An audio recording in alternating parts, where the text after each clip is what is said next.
बीते 24 घंटों में इंडिया और कनाडा के रिश्ते जो हैं वो लगातार गर्माते जा रहे हैं और कई अलग अलग एग्जाम्पल से नजर आ रहा है। सबसे पहले सिंगर शुभ, जिसकी स्पॉन्सरशिप बोट ने वापस ले ली। बुक बाय शो ने उसके शो को कैंसिल कर दिया। इंडियन ऐप मोजो ने कहा कि हम उनके सारे गानों को हटा रहे हैं और लगातार वो कंट्रोवर्सी बढ़ती जा रही थी। इसके बाद कनाडा बेस्ड एक गैंगस्टर है सुखदोल सिंह, जिससे कनाडा में मार गिराया गया। लॉरेंस बिश्नोई ने उसकी जिम्मेदारी ली। इंडिया की तरफ से वीजा सर्विस जो थी वो कनाडा वालों को सस्पेंड कर दी गई। इंडिया ने अपना जो वहां पर एम्बेसडर था उसे बुला लिया। वहां कनाडा ने अपना एम्बेसडर को लेकर एक स्ट्रॉन्ग स्टेटमेंट दिया है। बहुत सारी चीजें हो रही हैं। इंडिया की तरफ से एक एडवाइजरी जारी की गई है कि आप लोग वहां मत जाइए जहां पर ये कंट्रोवर्सीज होती हैं। छात्रों को स्पेशली कहा गया कि आप लोग थोड़ा एक्स्ट्रा सावधान रहेगा, वो छात्र जो हिंदी कम्युनिटी से आते हैं। हिंदू कम्युनिटी की तरफ से जस्टिन ट्रूडो से अपील की गई है कि जिस तरह से पन्नू ने वहां पर एक खुलेआम धमकी दी है, उसके बाद उनकी सुरक्षा की गारंटी वो करें, क्योंकि उन्हें लगता है कि खालिस्तान मूवमेंट से जुड़े लोग जो हैं वो उन पर अटैक कर सकते हैं। लेकिन ये जो कॉन्फ्लिक्ट है ये सिर्फ वहां तक नहीं है, बल्कि इसका असर आपको इंडिया में भी देखने को मिलेगा। इंडिया में भी बड़ी संख्या में सिंगर्स हैं जो खालिस्तान मूवमेंट को सपोर्ट करते हैं, खासतौर पर पंजाब से आने वाले, और उनके फॉलोअर्स भी अच्छे खासे हैं। ऐसे में इंडिया में पंजाब के साथ और वहां इंडिया कनाडा ये काफी ज्यादा टेंस आने वाले कुछ हफ्तों में आपको देखने को मिलने वाला है एक बार फिर। और ये टेंशन बढ़ेगा इसलिए क्योंकि खालिस्तान टाइगर फोर्स यानी केटीएफ के आतंकी हरदीप निज्जर के कत्ल को लेकर इंडिया और कनाडा के बीच में काफी ज्यादा वर्बल कम्युनिकेशन हार्श हो रहा है। उधर एक और व्यक्ति जिसका नाम सुखदूल सिंह गिल उर्फ सुखा दुनके है, उसका भी कत्ल किया गया है। और पंजाब से साल 2017 में कहा जाता है कि जाली पासपोर्ट के जरिए ये व्यक्ति यहां से फरार हो गया था। कनाडा के विनिपेग में इसे गोलियां मारी गई हैं और 15 राउंड फायरिंग इस पर की गई है, जो काफी ज्यादा होती है। मौके पर उसकी मौत हो गई।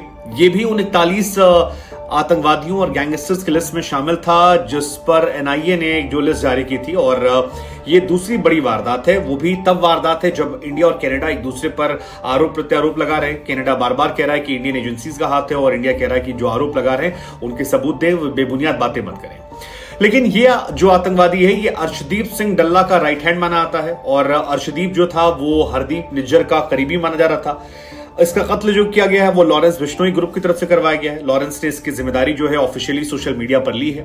लॉरेंस की तरफ से जो लॉजिक दिया गया है वो ये कि उनके 3 खास लोग, जिसमें गुरलाल बराड़, संदीप नग्गल और विक्की मिड्डूखेड़ा, ये 3 लोग, विक्की मिड्डूखेड़ा वही जिनको लेकर सिद्धू मूसेवाला का भी मर्डर हुआ था, इन तीनों की हत्या में इस व्यक्ति का इनडायरेक्टली हाथ था और इसी वजह से उसने सुखा की। और इसको लेकर लॉरेंस बिश्नोई की तरफ से एक बाकायदा फेसबुक पोस्ट भी डाला गया है जिसमें उसने जिम्मेदारी लेते हुए वजह और रीजन सब कुछ लिखा है। तो वो पोस्ट है कि हाँ जी, सत श्री अकाल, राम राम सारियानु, ये सुखा जिसका नाम, जिसकी डेथ हुई है, जो बम्बिहा ग्रुप का इंचार्ज बना फिरता था, उसका मर्डर हुआ है और कनाडा के वेपनिक सिटी में मर्डर हुआ है। इसकी जिम्मेदारी लॉरेंस बिश्नोई ग्रुप लेता है।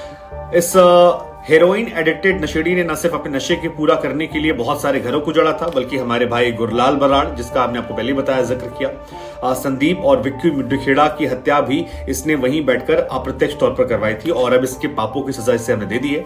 साथ ही लॉरेंस की तरफ से एक और इंपॉर्टेंट मैसेज है जो ज्यादा और आगे तनाव बढ़ा सकता है। उसने कहा कि ये जो दुखिया तकियां भी रह गई हैं, जो जहां मर्जी भाग लो, जिस देश में जाओ छिप लो, ये ना सोचो कि हमसे दुश्मनी लेके बच जाओगे। टाइम जरूर थोड़ा कम ज्यादा लग सकता है, लेकिन एक एक को उसके गुनाहों की सजा जो है वो हम देंगे और जल्द देंगे। तो ये लॉरेंस की तरफ से मैसेज क्लियर कर दिया गया है। अब इसको लेकर भी जब आप फोल्ड करके निकालेंगे तो बहुत सारी बातें निकलेंगी। एक कि लॉरेंस ने अकेले किया है, या जो कनाडा सरकार कह रही है उसमें दम कम है। इंडियन गवर्नमेंट का कहना है कि हमने कई बार पहले कनाडा गवर्नमेंट को कहा था कि आप थोड़ी सावधानी बरतिए, हमने कई बार उन्हें जानकारियां दी थी।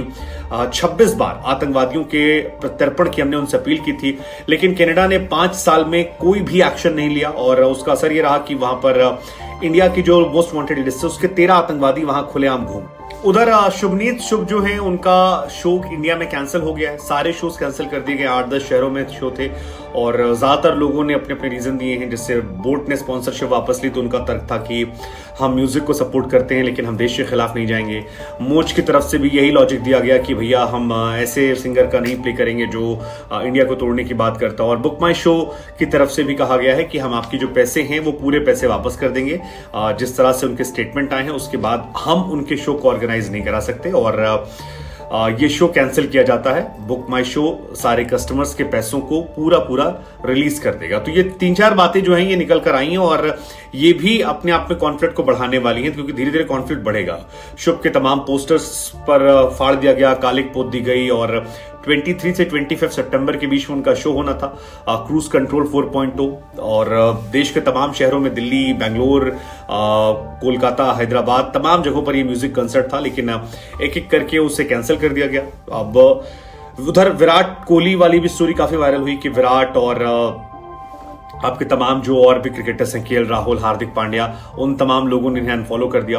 लेकिन एक बात जो स्पष्ट निकल कर आ रही है वो ये कि आगे भी आने वाले समय में ये जो टॉपिक है ये बहुत ज्यादा कॉन्फ्लिक्ट करने वाला है और धीरे धीरे ये टॉपिक काफी सेंसिटिव हो गया है।